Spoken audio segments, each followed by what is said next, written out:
আসসালামু আলাইকুম। রমজানে যখন আপনার মুখে একদমই রুচি থাকবে না, অন্য কিছু খেতেই মনে চাবে না, তখন আপনি বাসায় এই রেসিপিটা বানিয়ে নেবেন। আর যদি এই রেসিপিগুলো বানিয়ে নেন, তাহলে একটু ভাত বেশি রান্না করবেন অন্য দিনের চাইতে।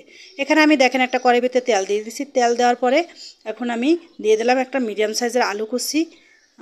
আলু কুচিটা একটু কম দিব।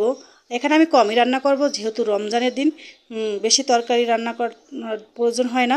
যতই কম রান্না করি কেমন জানি থেকে যায়। তারপর দিয়ে দিলাম পেস্ট কুচি। পেস্ট কুচিটা একটু বেশি পরিমাণে দিবেন, কারণ ছোটো মাছের সাথে পেস্টটা একটু বেশি পরিমাণে দিলে খেতে আর কি ভালো লাগে।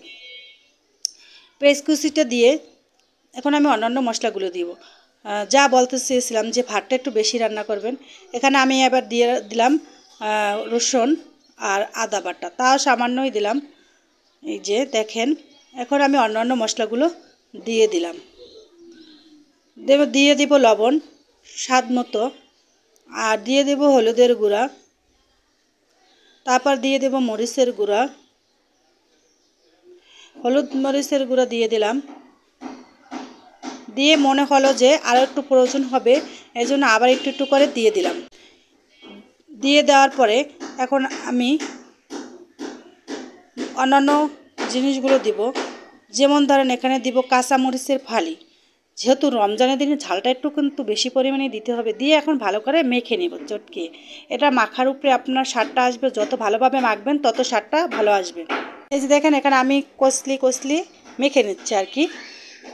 মাখা হয়ে গেছে। এখন আমি এখানে ছোট মাছ এবং সব কিছু দিয়ে আর কি মাখা শেষ। এখন আমি একটা টমেটো দিয়ে দিছি, আর এখন দিয়ে দেব এই মেন উপকরণটা হচ্ছে বোম্বাই মরিচ বা নাগা মরিচ, যাই বলেন না কেন, সেটা হচ্ছে মেন উপকরণ। দিয়ে আমি ওটা বসিয়ে দিয়ে এদিকে আবার দেখেন ডাল রেডি করে নিচ্ছি পেঁয়াজু করার জন্য। আর এদিকে নিয়েছি বেসন গুলিয়ে, মানে ওটা আর কি চুলার উপর রান্না করার জন্য দিয়ে দিচ্ছি।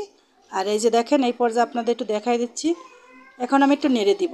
কিছুক্ষণ পরে নেড়ে দিলে হয় কি যে মাছটা দলা পাকাবে না। এটা কিন্তু আপনি একটু যখন ছোটো মাছটা রান্না করবেন, বলা করার সাথে সাথে নেড়ে দিবেন, তাহলে মাছটা দলা পাকে না, খেতে সুস্বাদু হবে। যাই হোক, এটা আমার প্রায় হয়ে গেছে। এখন আমি এটা তুলে নিব।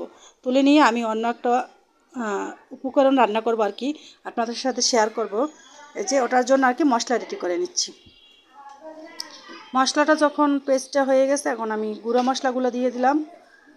আর গুঁড়ো মশলা দিয়ে এখন আমি ভালো করে নেড়েচেড়ে মশলাটা কষিয়ে নেব।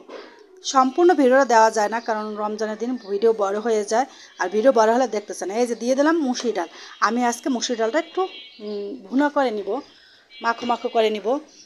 আজকে এই দুটো জিনিসই রান্না করব।